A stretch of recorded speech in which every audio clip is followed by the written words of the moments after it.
इमाम आज़म अबू हनीफा के एक शागिर्द गुजरे इमाम मोहम्मद रहमतुल्लाह अलैह। सूरत बड़े थे, कुछ खूबसूरत थे, कुछ सोना, कुछ मुंह दा मिठा, कुछ प्यारे बड़े थे, कुछ उनका अंदाज ये था कि नफासत पसंद बड़े थे, बड़े नफीस थे। निकलते थे तो तन्हा नहीं निकलते थे। एक दफा बगदाद में तशरीफ लाए तो बगदाद से उन्होंने एक बस्ती और में जाना था, तो वहाँ यहूदियों और ईसाइयों का बड़ा गलबा था। इमाम मोहम्मद रहमतुल्लाह अलैह फरमाने लगे, यहूदियों ईसाइयों के बीच से गुजरना है तो कोई यही न समझे कि इनके तो पल्ले कुछ नहीं। कहने लगे सोने घोड़े लाओ अरबी नस्ल के। 30 शागिर्द साथ थे, उनको भी साथ तैयार किया। अरबी नस्ल के 30 घोड़े और 30 शागिर्द को कहा भी दस्तारें दराना ऊंची बांधना, तो दस्तारें भी बांधी उन्होंने कुल्ले वाली बड़ी खूबसूरत। शागिर्दों को भी जुब्बे पहनाए, खुद भी जुब्बा पहना, सफेद रंग की आला नस्ल की घोड़ी आगे आगे 30-32 शागिर्द। और जब आप गुजरे ना बगदाद के आगे उस इलाके से, यहाँ यहूदी ईसाइयों की भी कसरत थी। औरतों की आदत होती थी पुराने जमाने में मेहमान देखने के लिए छतों पे चढ़ जाती, कुछ अपने दरवाजे पे खड़ी हो जाती, कुछ देखती खिड़कियों में से कि गुजर रहा है कोई मेहमान। तो यहूदियों की ईसाइयों की बहुत सारी औरतें छतों पे चढ़ गईं। मुसलमान नारे लगाने लगे, इमाम मोहम्मद आ गए, इमाम मोहम्मद आ गए। कुछ पहले ही बड़े हसीन थे, पहले ही बड़े खूबसूरत थे, कुछ हुजूर की सुन्नत का नूर चढ़ा हुआ था, कुछ दाएं बाएं शागिर्द थे, फूलों की पत्तियां गिर रही थी। तो जब मोहम्मद मोहम्मद के नारे लगने लगे ना, तो उन औरतों ने इमाम मोहम्मद का जलवा देखा। देखा देखी काम क्या शुरू हुआ, एक ने देखा तो इतनी महव हुई, उसने कलमा पढ़ना शुरू कर दिया। उससे कलमा सुन के तो दूसरी ने भी पढ़ा, तीसरी ने भी पढ़ा, चौथी ने भी पढ़ा। बीबियां बुलंद आवाज से मुसलमान होने लगी। उनको देखा देखी मर्द भी पढ़ने लगे। ढेर सारे यहूदी ईसाई मुसलमान हो गए। मुसलमान उनसे कहने लगा, तुम्हें गलती लग गई है, ये हमारे नबी मोहम्मद नहीं। मियाँ साहब का नाम मोहम्मद था ना, तो कश्मीर के लोग कहने लगे शायद वहाँ के हिंदू सिख वहाँ के जो थे कश्मीर के, वो कहने लगे शायद वही मोहम्मद है। तो फरमाने लगे ते बंदा ठग जे लोको, मैं ते बंदा चोर खलकत कलमा पढ़ दी ओ मोहम्मद हो।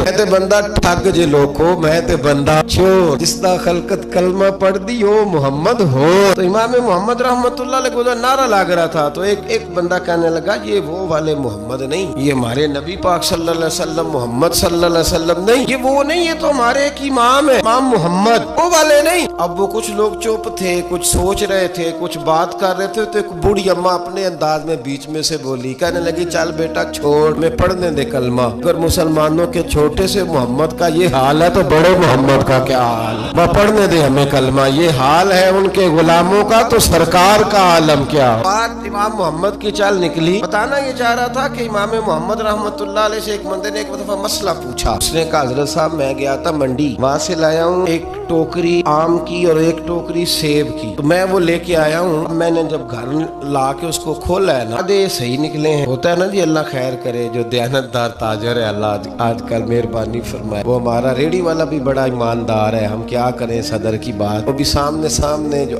तगड़े तगड़े होते हैं उसने आगे लगाए होते, और जो थोड़े से निकम्मे होते हैं वो अंदर वाली साइड पे दीवार के अंदर रखे होते हैं। क्या किया जाए। कहा हुजूर मैंने वो जो खोली है ना पेटी, वो टोकरी जब मैंने खोली है तो ऊपर ऊपर तो आम और सेब ठीक थे, तो अंदर गले सड़े। अब मेरे लिए हुक्म क्या है। अब फरमाने लगे भी मसला शरी है कि रखने हैं तो सारे रख, वापस करने हैं तो सारे का। नहीं हो सकता कि तू सही सही रख ले और गले सड़े। तो ये मसला इमाम मोहम्मद बता के तो रोने लग गए। तो बंदा कहने लगा हुजूर मसला बताया है आपने, तो फिका का एक मसला है सादा सा कि हजरत अब क्या करना है, तो रोने वाली कौन सी बात है। तो फरमाने लगे ये तुझे मसला बता के ना मुझे कुछ और याद आ गया। आपको क्या याद आया है। फरमाने लगे मैं भी अर्ज करूंगा, मौला इमाम आजम के पास बैठा हूँ, मारूफ करखी सिरी सख्ती जुनैद बगदादी, इन सारे दरवेशों के पास रहा हूँ। मैं भी बैठा होता था उस महफिल में जिसमें ये होते थे। अगर जन्नत में भेजने हैं तो सारे भेज, ये नहीं हो सकता कि गले सड़े इधर फेंक दे और अच्छे अच्छे उठा के ले जाए। हम सारे मुस्तफा का कलमा पढ़ने वाले। सबको कहा या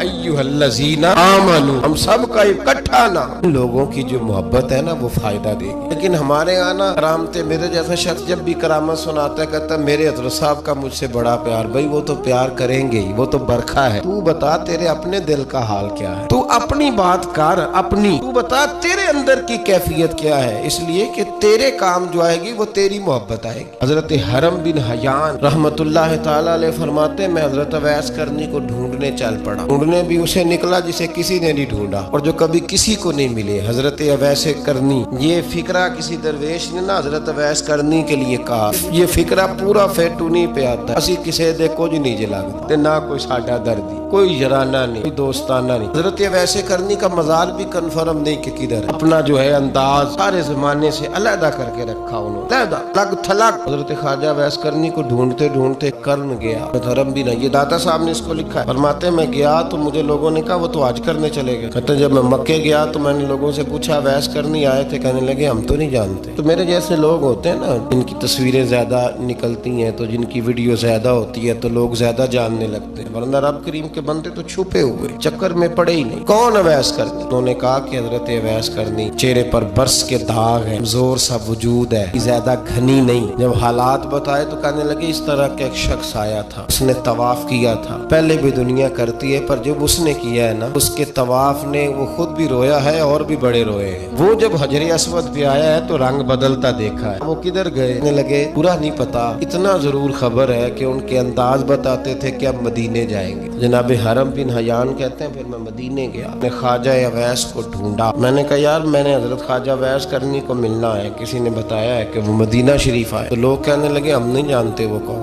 لیکن نا دنیا جان گئی، دنیا میں بڑا کچھ ہو گیا، نیم لوگ جاننے لگے، ہوٹلوں پہ پہچاننے لگے، سڑکوں پہ پہچاننے لگے، لیکن بات تو یہ ہے کہ جن کو پہچاننا چاہیے اور وہ پہچان لیں پھر تو بڑی بات ہے، لیکن اگر وہاں ہی پہچان نہ ہو سکے پھر تو معاملہ بڑا الگ سا ہے نا۔ حضرت خواجہ اویس کرنی کے بارے میں پوچھا تو مدینہ شریف کے زائرین اور وہاں کے مقامی لوگ بھی کہنے لگے کوئی نہیں پتا، نہیں جانتے، ملے ہی نہیں، باریک سا وجود ہے، پرانا سا لباس ہے، برس کے داغ ہے، چہرے پہ داڑھی زیادہ گھنی نہیں، کسی کو پاس نہیں بٹھاتے۔ پھر ایک جملہ اور کہا، سنا ہے روتے ہیں تو بڑے درد سے روتے، سنا ہے بھیگی رہتی ہیں پلکیں، ایک واری میری آنکھیاں تو انہاں نے اتھرو پونجے سن، ہن چسکا پہ گیا رونے دا، ہر ویلے یا ہوزاری ہے۔ کہتے ہیں کہ وہ اس طرح کی اس کی کیفیت ہے۔ کہتے ہیں میں نے کہا یار وہی تو اویس کرنی تھے، کدھر گئے؟ کہنے لگے کوئی خبر نہیں، جب وہ آئے ہیں تو ان کے آنے کا انداز ہی نرالا تھا، سسکیاں اور آہیں نکل گئیں اس شخص کی جب وہ مدینے آیا۔ حضرت حرم بن حیان کہتے ہیں میں ڈھونڈتا رہا، تلاش کرتا رہا، پھر میں ان کو ڈھونڈتے ڈھونڈتے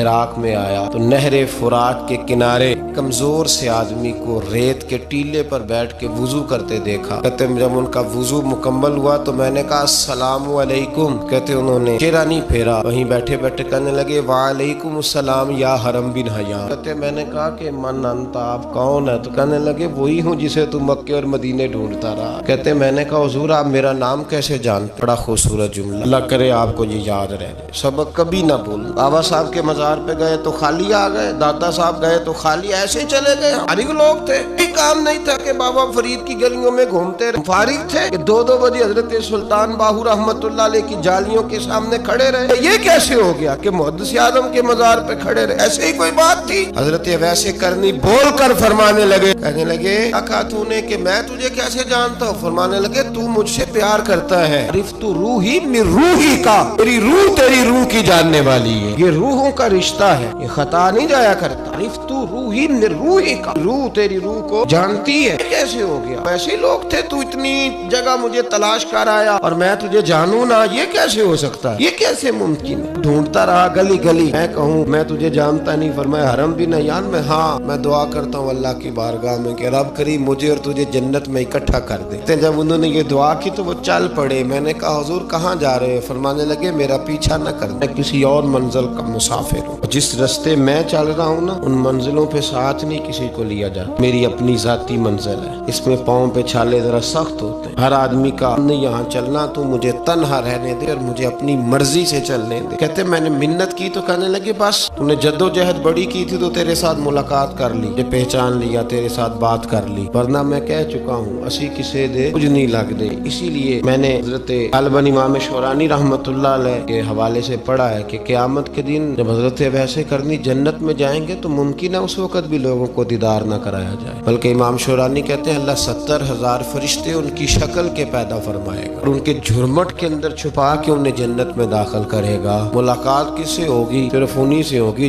جن کے لیے انہوں نے زندگی گزار دی، یا خدا سے ملیں گے یا مصطفیٰ کریم سے ملیں گے۔ محبت کریں، صالحین کا پیار، لوگوں کی محبت، صالحین کی محبت رستہ آسان کرتی۔ कोई शक नहीं कि जमाने में सारे लोग अच्छे नहीं होते, बुरे लोग भी आए हैं मार्केट में, होते हैं, लेकिन 2 4 5 10 बुरों को लेकर के अच्छों की मोहब्बत छोड़ देंगे, एक लोगों का जिक्र छोड़ देंगे, उनका प्यार छोड़ देंगे, उनका तज़किरा पढ़ना छोड़ देंगे, उनके पास बैठना छोड़ देंगे। गुज़श्ता दौर में जो बादशाह भी नेक हुए ना, वो भी सालिहीन की मोहब्बत की वजह से नेक हुए। औरंगजेब आलमगीर अगर कुछ बेहतर हुए तो इसलिए कि मुल्ला जीवन नेक आदमी से मोहब्बत करते। महमूद गजनवी की बेहतरी का सबब यह था कि हजरत सैयदना अबुल हसन खरकानी के पास जाया करते। सालिहीन की मोहब्बत ने बादशाहों के रुख बदले, बादशाहों के, लोगों को प्यार था। वाला जहांगीर बादशाह जाया करता था ख्वाजा अजमेर के आस्थाने पर, तो लोग कहते हैं कि बड़े सख्त दिनों में भी हम उसकी आंखों में आंसू देखा करते। दर्द वाली जगह पे जाते थे ना लोग, दर्दमंद हो जाते। इसलिए सालिहीन का प्यार कभी ना छोड़े। कपड़ों पे मिट्टी पड़ जाए ना, कपड़े धोए जाते हैं, तार के फेंके नहीं चाहते। सालिहीन का प्यार कभी ना छोड़ना। रब करीम के बंदों की मोहब्बत अल्लाह तबारक व तआला के करीब करेगी आपको।